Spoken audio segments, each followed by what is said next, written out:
Queridas amigas y amigas de Hola TV por Teleamérica, esto es Día a Día con Alexis Ortiz. Ustedes recuerdan que en estos días hubo una sanción del gobierno norteamericano a la empresa petrolera venezolana por estar comercializando indebidamente, transgrediendo los convenios internacionales con el régimen teocrático, con la dictadura iraní. Entonces, bueno, hubo una preocupación en la oposición venezolana porque mucha gente pensó que estas sanciones de Estados Unidos contra Venezuela podían ser utilizadas por Chávez para levantar el ánimo nacionalista de los venezolanos y podía sacarle provecho electoral a esto. Pero resulta que el gobierno español desmanteló una banda de traficantes, de contrabandistas que pretendían mandar armamento reconstruido israelita a Venezuela e Irán, lo que puso en evidencia que Venezuela e Irán estaban en total complicidad, algo ya demasiado sabido, pero no se había encontrado una prueba tan contundente como esta. Bueno, para conversar sobre esta materia y otras más, tenemos aquí a la doctora Maruja Tarro. Bienvenida, Maruja. Qué bueno estar contigo otra vez, Oye, qué Alexis. chévere. No, y es bueno que venga porque así uno va aprendiendo, va aprendiendo, va aprendiendo y llegará el día en que manejará la política internacional uno. Ya la manejas muy bien. ¿Qué piensas tú de esto, chica? Bueno, mira, yo creo lo que tú acabas de decir, que Chávez va a manejar este asunto de las sanciones durante toda la campaña electoral. Allí el gobierno de los Estados Unidos le puso en bandeja de plata a él el mejor argumento electoral. Y desgraciadamente en Venezuela a veces la gente no capta exactamente lo que son esas sanciones. No se han dado cuenta, por ejemplo, que no fue Petróleos de Venezuela la única sancionada, que hubo hasta una compañía israelí que estaba comerciando con Irán, y además que no son sanciones del gobierno de los Estados Unidos, son sanciones que obedecen a una resolución de la ONU. Entonces eso hay que tenerlo en cuenta. Y que en todo caso son sanciones leves, porque son sanciones que no afectan, por ejemplo, el suministro petrolero a Estados En Unidos. absoluto, más aún en el texto de las sanciones se dice que está exenta de la sanción las ventas de Citgo, y Citgo es quien vende en los Estados Unidos. O sea, la otra parte de las sanciones son los préstamos a través de Exim Bank. Venezuela no pide préstamos desde hace más de 10 años. Entonces, por eso a veces uno se pregunta, bueno, pero ¿por qué esas sanciones en este momento, que realmente no afectan a Chávez en lo más mínimo y en cambio sí le dan un argumento electoral? Lo que yo creo que habría que aprovechar el momento es para exigirle a Chávez que muestre al público, que muestre sobre todo a los diputados de la oposición, todos los convenios que se han firmado con Irán. Existen más de 40 convenios y nosotros no conocemos ni uno de ellos. Sí, convenios secretos. Y ya el libertador Simón Bolívar decía que a la sombra del misterio no trabaja sino el crimen. Claro, sí, son convenios absolutamente inocentes para fabricar yogur y cosas por el estilo, yogur, tractores, etcétera. Fantástico. Vamos a enterarnos cuánto yogur se produce y cuántos tractores Y está, bicicletas. bicicletas, una cantidad de cosas muy variadas. Incluso una especie de fábrica de harina de pan fabricada por los iraníes que parece un poco extraño. Pero bueno, mira, yo personalmente yo no creo que haya unos muladas por allá, por la Guajira, convirtiendo guayú ni sacando uranio. Yo creo que el gobierno de Ahmadinejad es tan ineficiente como el de Venezuela, y si están fabricando ojivas nucleares y cosas por el estilo, que es lo que se ha dicho, lo sabríamos. Como que en Venezuela se sabe todo, se les iría la luz y todo el mundo se enteraría. Entonces yo creo que hay una gran ineficiencia por parte del gobierno en lo que se está haciendo con Irán, pero al mismo tiempo lo esconden, y entonces hay muchos entes interesados a nivel internacional que están exagerando el asunto. Pero a Chávez le termina de complicar, se le termina de complicar la situación con esta decisión del gobierno español de parar un contrabando de armas a Venezuela e Irán. Y es el gobierno español que no puede ser acusado del imperialismo de eso. Bueno, mira, ahora dirán que Zapatero se vendió al imperialismo, que como está derrotado electoralmente, cualquier cosa. Pero lo importante es que nosotros tenemos derecho como venezolanos a saber cuáles son las relaciones con Irán. Yo lo exijo como oposición y creo que todos lo deberíamos exigir, porque Chávez aparentemente, hasta sin darse cuenta, nos está metiendo en unos problemas graves a nivel mundial. Exactamente, está en una relación privilegiada con un gobierno francamente terrorista y teocrático como el de Irán. Y además un gobierno que ha sido declarado forajido por buena parte de las Naciones Unidas. Los votos sobre las sanciones en Naciones Unidas fueron apoyados por China y por Rusia.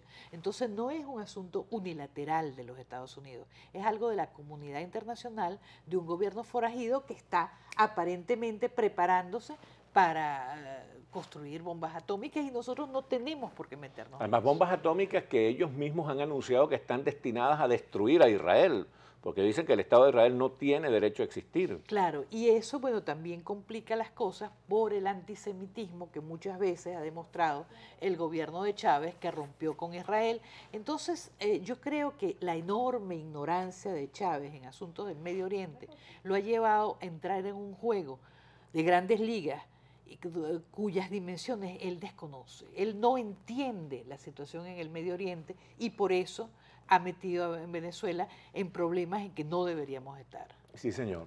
Ahora fíjate tú, hay otro tema que es bastante interesante de revisar, aunque sea al galope, y tiene que ver con el hecho de que la elección o la reelección del primer ministro Harper en Canadá, del Cameron en el Reino Unido, en Inglaterra, del presidente Sarkozy en Francia y el reciente triunfo parlamentario de los republicanos ponen en evidencia que hay un cierto cansancio de la población con respecto al Estado benefactor, el Estado dispendioso, el Estado que se mete en grandes deudas públicas, en grandes déficits.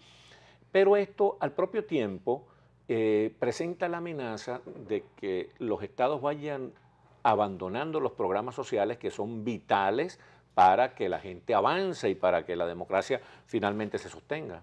Bueno, yo haría una distinción entre el Estado benefactor y el Estado dispendioso. El Estado benefactor podría ser un Estado tipo los escandinavos, que tienen cubierto buena parte de las necesidades sociales de la población, y así como ha habido grandes derrotas para los más liberales a nivel internacional en la política, los que más propician ese tipo de gastos, también vemos ahorita en España y en Grecia a los jóvenes pidiendo mayor participación, mayor ocupación por parte del Estado en la solución de sus problemas serios. Entonces, ahora, es un problema muy difícil de resolver, porque Estado benefactor significa un enorme gasto y ese gasto lo lógico es que fuera eficiente. Sí, tiene en que muy ver, pocas partes es eficiente. para que, para el gasto se mantenga, para que el gasto sea sostenible es necesario que la sociedad sea productiva. Indudablemente, y fíjate, aún una sociedad sumamente productiva como son los Estados Unidos, no han logrado en absoluto un Estado benefactor. Aquí el asunto de la seguridad social es sumamente deficiente y Obama ha tenido enormes problemas en que se le apruebe su idea de seguridad social. Los países que tienen una seguridad social mucho más extensa, tipo España, están quebrados. Entonces, ¿cómo llegar a ese ideal sin ser Noruega, por ejemplo, que Claro. además de ser escandinavo es muy rico, entonces tienen absolutamente todo a favor? Parece no estar resuelto ese problema del Estado que debería ocuparse de la gente, pero al mismo tiempo se arruina, se empieza a ocuparse de muchos sectores. Es un límite ahí muy impreciso, muy vago, muy difuso entre la necesidad de que el Estado proteja a la ciudadanía y la necesidad de que el Estado no se vuelva un Estado derrochador, paternalista.